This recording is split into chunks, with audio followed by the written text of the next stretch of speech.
All right, so y'all know how much I know my music history, my R&B history, so I'm super excited for our next guest.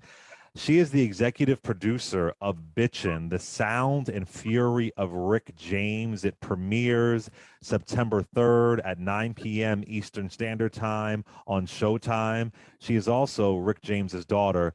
Ty James, how are you? Hey, hey, I'm well. How you feeling? I'm doing good. I'm doing good. Thank you. Thank you so much for being here. I watched the Thanks for having me. documentary. It was incredible. It was really powerful. I mean, there was nothing that you held back on. It was a lot. It was emotional.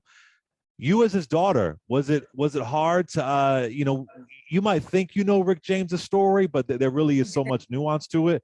How was it for you, just being an executive producer and reliving your father's life? It was super exciting, exhilarating, emotional, painful at times, but it was still just important to get the story, across and out for people because most people don't know like the intricate details of, his life. They just know the sex, drugs, and rock and roll. So that's what we wanted to, kind of stray away from as much as we could and just give you the facts, and so let you form your own opinion from there. So it was a really fun time.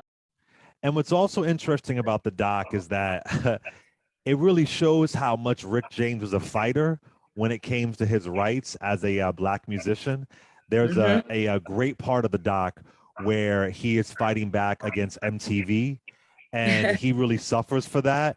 And other black artists get on, but because Hmm. Mr. Rick James fought so hard, they never let him on. Can you? I don't know. I don't know if is the right word activism, but can you just talk about his fearlessness as a black musician during this time? Yeah, that is exactly what got him on is the fearless and relentless, struggle, and just the desire and the fire that burned for him with trying to get his gift out into the world. And nothing but God can navigate that, because the amount of times he got told no, he the average person would have been given up.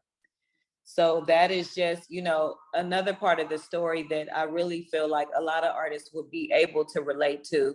And it's definitely a struggle. And I love the political stance that he took in his life and how he fought for other people.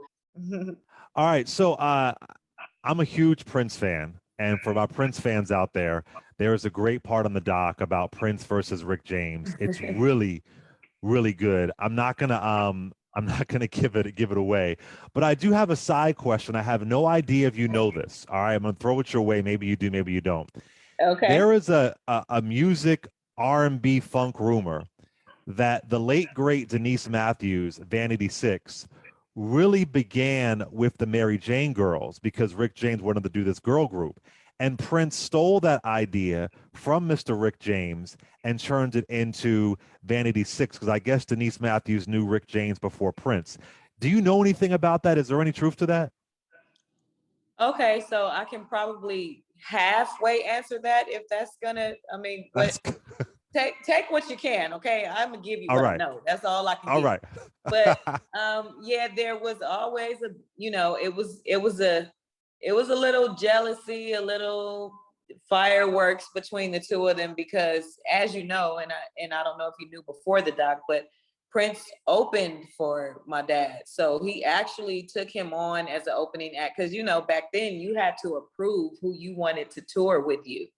Like, so, in that stance, my dad took a liking to him.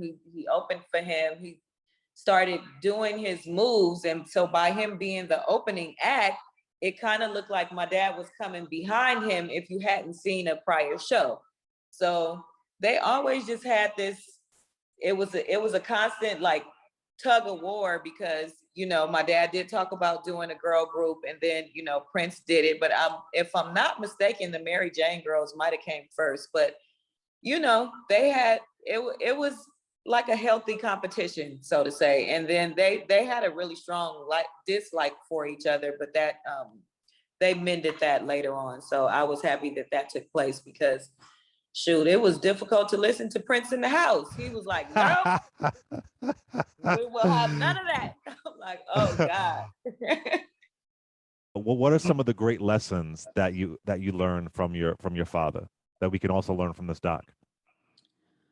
Well, the thing that I feel like we should really take away is that like cocaine is a hell of a drug. Like I always tell people that parents are here to teach us, but you should also learn what not to do from them. And there were a lot of things that I saw growing up that I had for that reason today, I have no interest in at all. Like I've never even thought about doing coke. Like that's not something that I feel like would go now. Ask me about some cannabis or some good trees. Now we're gonna have a conversation. But Some Mary I Janes. just yes, definitely. I could see this being a movie, Ty. I could totally see it being could you see that? Oh, absolutely. You're gonna see it being a movie. Stay tuned. Yo, is there anybody you could see playing your father? Yeah, there's a few people. I